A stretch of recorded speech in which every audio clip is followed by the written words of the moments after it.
बिस्मिल्लाहिर्रहमानिर्रहीम। Development of stomach की development को देखते हैं। स्टमक की डेवलपमेंट शुरू होती है बिटवीन 4 एंड 5th वीक।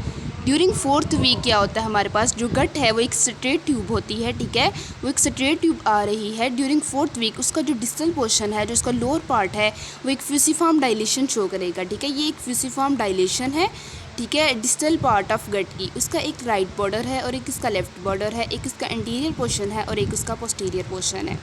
अब ये जो है, अगर हम इसके क्रॉस सेक्शन की बात करें तो लेफ़्ट साइड पे हमें नज़र आएगी लेफ़्ट वेगस नर्व और राइट साइड पे हमें नज़र आएगी राइट वेगस नर्व। अब जो स्टमक की रोटेशन है और उसकी जो अडल्ट में फाइनल पोजीशन है, उसको देखने के लिए हमें 3 फैक्टर्स का पता होना चाहिए। सबसे पहले हम डिस्कस करेंगे रैपिड इनलार्जमेंट ऑफ लीवर, उसके बाद हम देखेंगे रोटेशन को बाय एक्टिव ग्रोथ प्रोसेस, और तीसरा फैक्टर हम डिस्कस करेंगे लेसर मोमेंटम को। उससे पहले हम डिस्कस कर लेते हैं मिजेंट्रीज ऑफ स्टमक को, कि ये हमारे पास स्टमक है, ये पोस्टीरियर एब्डोमिनल वॉल है और ये एंटीरियर एब्डोमिनल वॉल है। अब पेरिटोनियल फ्लूइड्स क्या करते हैं कि जो स्टमक है उसको एंटीरियर और पोस्टीरियर एब्डोमिनल वॉल के साथ जो है ना वो अटैच करते हैं, ठीक है। अब उसको हम कहते हैं मिजेंट्री। मिजेंट्री बेसिकली क्या है, पेरिटोनियल फोल्ड्स हैं जो कि स्टमक को सस्पेंड करते हैं from the anterior and posterior abdominal wall. एक होता है हमारे पास वेंट्रल मीजोगैस्ट्रियम और एक होता है डोर्सल मीजोगैस्ट्रियम।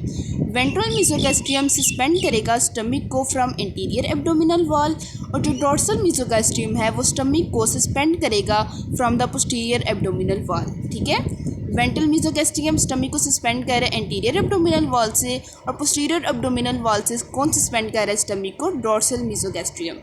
वेंट्रल मीजोगैस्ट्रियम के पास ही पड़ी होगी, यहाँ पे हमारे पास होगी लिवर बट, ठीक है, जिससे बनेगा लीवर, और डोर्सल मीजोगैस्ट्रियम के करीब से हमारे पास ये बनेगी स्प्लीन।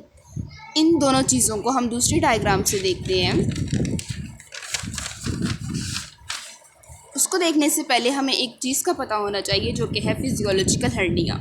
फिजियोलॉजिकल हर्निया में क्या होता है कि जो लीवर ऑर्गन है हमारे पास, ये वाहद है जो कि रैपिडली इनलार्ज करता है। जब लीवर रैपिडली इनलार्ज करता है तो ये जो बाकी कंटेंट्स हैं, एब्डोमिनल कंटेंट्स, उनको पुश आउट कर देता है, ठीक है। तो जो एब्डोमिनल कंटेंट्स हैं वो बाहर लाई कर रहे होते हैं, ठीक है, ताकि लीवर अपनी पोजीशन ऑक्यूपाई कर सके। तो इस केस को हम कहते हैं फिजियोलॉजिकल हर्निया के due to rapid enlargement of liver जो एब्डोमिनल कंटेंट्स हैं उनको ये बाहर निकालते हैं।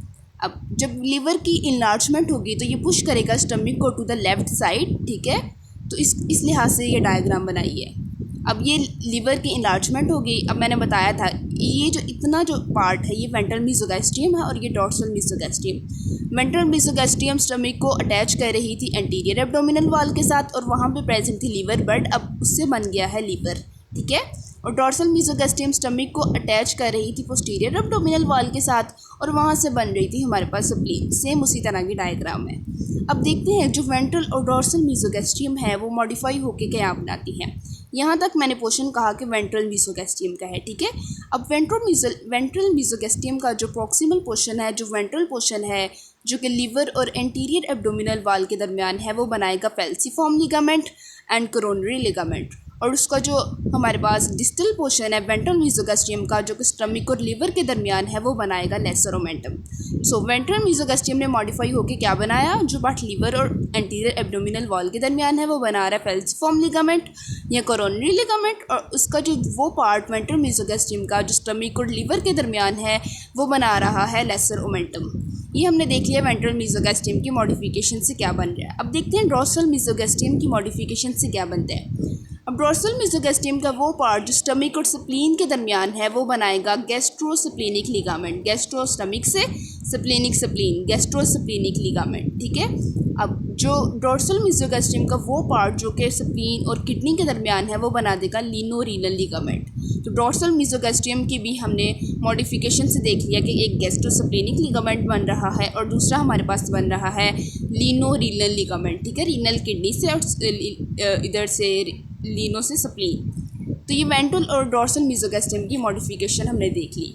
अब देखते हैं रोटेशन ऑफ स्टमक को। रोटेशन ऑफ स्टमक में क्या होता है कि 90 डिग्री रोटेशन होती है, और ये मेनली किस वजह से होती है कि जो स्टमक का डोर्सल बॉर्डर है वो रैपिडली ग्रो करता है as compare to ventral border, ठीक है। जो डोर्सल बॉर्डर है उसकी रैपिड ग्रोथ होती है और वो बना देता है ग्रेटर कर्वेचर, और वेंट्रल बॉर्डर जो है ना वो लेसर कर्वेचर बना देता है।